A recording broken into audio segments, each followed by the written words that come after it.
Welcome to the debate. Today, we are stepping right into the humidity, the neon lights, and the high-definition chaos of South Africa to analyze Week 1 of Love Island All-Stars 2026. Now, to the uninitiated, this might just look like a group of incredibly beautiful people lounging around. But to the trained eye, and certainly to us, what we witnessed was just a brutal, fascinating collision of two distinct ethical frameworks.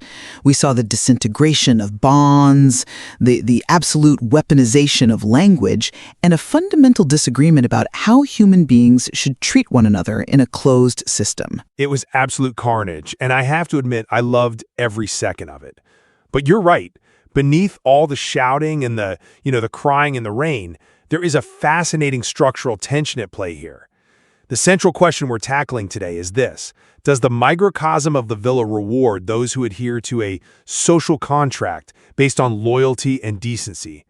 Or is this environment actually designed for what you might call radical self-interest, where emotional impulse and aggressive action-taking are the only rational strategies to survive? I take the position that social stability and, ultimately long-term success, both in the villa and with the public, it all relies on integrity. It relies on what Imani called decency. My argument is that the chaos of Week 1, specifically the breakdown between Sean and Belle, and that incredibly tense bed-swapping incident represents a failure of moral character. And that failure, it ultimately damages their standing. I am arguing that Belle and Imani represent the moral high ground that is necessary for survival in a tribe. You can't just burn the village down and expect to sleep soundly in it. And I respectfully think that is a lovely sentiment for the real world, but in the villa, it's a losing strategy. I'm arguing that this is an attention economy. It is a game of brand positioning. What you call a failure of character in Sean and Jack, I call a rational pivot. They are operating in a market where consistency is a trap. If you're too consistent, you're boring. The villa rewards naughty behavior, risk-taking, and the aggressive acquisition of, partners and airtime. Traditional loyalty is obsolete here. Okay, let's start with my position. We have to look at the concept of the social contract. In political philosophy, this is the implicit agreement members of a society make to cooperate for social benefits. When you enter the villa, there's an expectation of basic respect. Week 1 was a gross violation of that contract. Look at Belle. She was removed from the environment for, in her words, 3 fucking days. And she explicitly said that during that time, despite having a new bombshell all over her like a rash, she upheld her dignity. She maintained her respect for Sean. That is the baseline. That's the contract. But is it a contract signed by both parties, or is it a projection?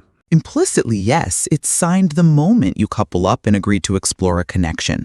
And it's not just Belle. Look at Imani.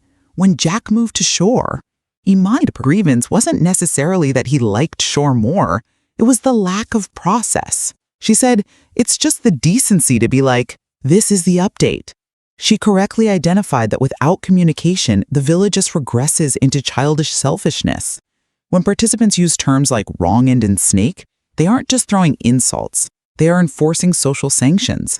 They're trying to police this bad behavior to maintain some semblance of order. See, I view this through the lens of radical self-interest and game theory. These contestants are products. They're brands. And in a saturated market, which All Stars certainly is, you have to disrupt. The social contract you're talking about is actually a shackle.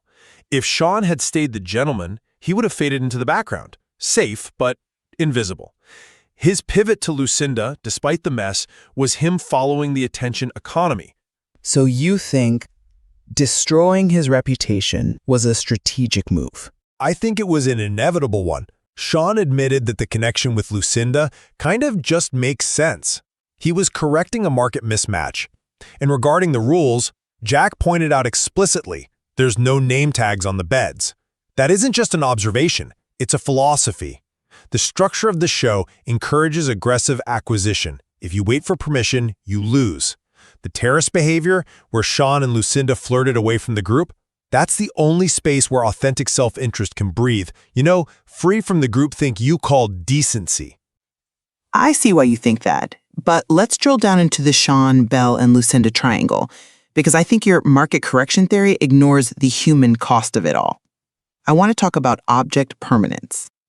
Go on. Object permanence is a developmental concept, usually for infants, which is the understanding that things continue to exist even when they aren't in sight. Belle's argument centers on the 3-day rule. 3 fucking days. This isn't just a number. It serves as statistical proof of Sean's lack of object permanence. If a connection built over 2 weeks can evaporate in 72 hours simply because the object of affection isn't physically there, it suggests the initial connection had 0 value. It implies Sean's loyalty is entirely conditional on proximity. The moment Belle left the room, she ceased to exist for him. Or, to play devil's advocate, it suggests the initial connection was fragile and the new data, Lucinda, was simply overwhelming. Maybe it wasn't that he forgot Belle, but that he remembered what he actually wanted. But look at how it happened. We have to analyze the terrace scene. This wasn't just a conversation about compatibility. This was role play. Sean calling himself the captain and Lucinda the sailor, admitting he's a naughty tease. He explicitly dismantled his gentleman persona in real time. That is not a man calmly correcting a mismatch. That is a man indulging in impulse. And the hypocrisy is what invalidates your rational actor theory. Sean claims he will face it like a real man and take it on the chin. Yet the moment Belle confronts him, quite righteously, he pivots. Pivots to what? He pivots to ad hominem attacks. He employs a tactic psychologists call DARVO. DARVO? Deny, attack, and reverse victim and offender. It's a common manipulation tactic. Sean first minimizes the behavior. Then he attacks Belle. He calls her an attention seeker and dismisses her tears as bullshit. He tries to make Belle the aggressor to hide his own betrayal. That isn't a strategy. That is a defense mechanism of someone who knows they are morally bankrupt. I'm sorry, but I just don't buy that entirely. You're judging Sean for reacting to a hostile takeover of the narrative. Let's look at Belle's reaction. You call it righteous, I call it branding. Belle is smart. She knows that by labeling Lucinda not a girl's girl and claiming she is out for her fucking self, she is consolidating social proof. Explain social proof in this context, because I think that's a crucial point. Social proof is the phenomenon where people copy the actions of others. It's safety in numbers. Belle is rallying the other women. It's classic tribalism. She is creating an in-group, the loyal girls, and an out-group, Lucinda and Sean. She knows if she can isolate them, she wins the moral victory. She essentially forced the entire villa to pick a side, and because she was the one crying, the default position was to support her. Or she's calling out behavior that threatens group cohesion. That's not branding, that's survival. It's deplatforming her competition. And let's be fair to Sean for a second. He said the connection with Lucinda makes sense. That is emotional honesty. He's realizing he was in the wrong coupling. Is it better to stay in a gentleman role that feels fake, or to be a naughty tease and actually feel something? And regarding Lucinda, Belle claims she's giving storyline, but she is being unfairly targeted. Sean described her having devil eyes, but consider the aggression coming at her. Belle weaponized the word babe. Do you know what, babe? With all due respect, leave me alone. That is a verbal slap. Lucinda shutting down as a survival instinct, not an admission of guilt. That brings us perfectly to the linguistics of the villa, because language here is absolutely weaponized. It's not just slang, it's a moral taxonomy. Let's look at the hierarchy of the snog. It is fascinating how they categorize physical intimacy. It's like a legal system. Exactly. In the challenges, we saw a clear distinction. A snog to get to know is acceptable exploration. It's a handshake. But the challenges where they had to, snog to rip clothes off, those reveal hidden desires that threaten the established order. The intention matters more than the action. Those challenges are designed to break the order. That's the entire point. The producers throw those grenades in to see who jumps on them. Precisely, but notice how the contestants manage it. When Belle calls Lucinda a wrongin and a snake, referencing her past behavior, she is engaging in what sociologists call moral decoupling. She is stripping Lucinda of her social status. Wrong in implies a fundamental character flaw.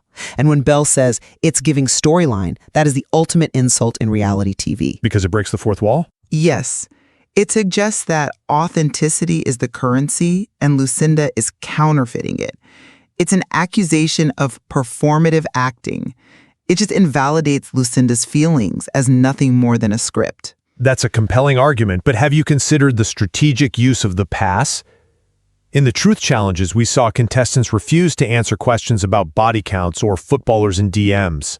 They were protecting their privacy, which is rare. No, they were protecting their brand equity. They are hyper-aware of the external audience. They know that a number too high or a name too famous changes their market value on Instagram. This proves that everyone is calculative, not just Lucinda. And look at the term type on paper. That is the most useful phrase in the villa. It allows you to keep your options open without committing. And Sean, when he started calling himself a naughty tease, that was a rebranding effort. The gentleman box was too restrictive. He needed to pivot to a bad boy archetype to survive. But a brand pivot that relies on deceit is doomed to fail, which leads us to the bed-swapping incident with Jack, Imani, and Cher. This is where the tension between decency and action is most palpable. Imani's reaction was visceral. She said we're too fucking grown. She was certainly angry. You could feel the heat coming off that conversation. She was disappointed. Too grown implies that the villa has regressed into childish selfishness. Jack's failure to have a conversation before moving beds violates the core social contract. It humiliates Imani publicly. Jack was so blinded by lust, calling Cher a gem, that he lost his capacity for empathy. He prioritized his immediate gratification over Imani's dignity. That isn't action. That is social vandalism. I come at it from a completely different angle. I see Jack as the master of the OODA Loop. The OODA Loop? Observe, orient, decide, act. It's a military strategy. Speed is key. While Imani was waiting for a conversation, waiting to decide, Jack had already acted. He saw the beds had no names, realized he wanted Cher, decided to move, and just did it. And Cher explicitly complimented this. She said, "Oh, a man that takes action." That is positive reinforcement from the target market. But at what cost? You're ignoring the fallout. In a competitive environment like All-Stars, asking for permission, the conversation Imani wanted, signals weakness. If Jack goes to Imani and asks, "May I please sleep with Cher?" he looks indecisive. By exploiting the rule no name tags, he created a fait accompli. It was a high-risk, high-reward power move. He secured his new coupling immediately. Imani wanted decency, but Jack wanted results. But the dirt he claimed he didn't want to drag them through is exactly where he left Imani standing. You can't separate the result from the method. If you secure the partner but lose the respect of the villa, you become isolated. We saw how the girls rallied around Belle. They will rally around Imani too. In a voting game, isolating yourself from the women is suicide. Jack might have the girl, but he's lost the room. And while they rally, Jack and Cher will be sharing a bed. That's the trade-off. He prioritized the physical connection over the social connection. It's a gamble, but it's a rational one if he believes Cher is the one, or at least the one for right now. I think it reveals a short-term thinking that characterizes your perspective. You win the battle but lose the war. Or you win the airtime. Let's move to our conclusions because I think we have fundamentally different views on what constitutes winning here. I think we do. Looking at week 1, I maintain that while bad boy behavior gets airtime, dignity, Belle's core value, builds long-term brand equity. When Belle stood in the rain and the other girls called her a beautiful queen, that was the group reinforcing the value of loyalty. Belle has positioned herself as the strong victim. She has the moral high ground. In the long run, social proof and loyalty are the stronger survival mechanisms. Viewers at home champion the wronged woman who holds her head high, not the chaotic agent of change. That is a valid prediction, but I'm going to double down on radical self-interest. Consistency is the enemy of entertainment. If everyone behaved with the decency Imani wants, we would have no show. It'd be a documentary about polite roommates. The villa is designed to test connections through things like snogging challenges. It forces instability. Sean and Lucinda, despite the backlash, are narrative drivers. They are the reason we're watching. Being an all-star isn't about being polite, it's about being memorable. Jack and Sean understood that to find a real connection, or just to stay relevant, they had to break the rules. They might be villains for a week, but they are driving the car. And frankly, the villains usually have a more interesting time. Well, whether you prefer the driver who follows the road rules or the one who drives off a cliff for the thrill of it, Week 1 has certainly drawn a battle line. We have the moralists and the opportunists. It certainly has, and I can't wait to see who breaks next.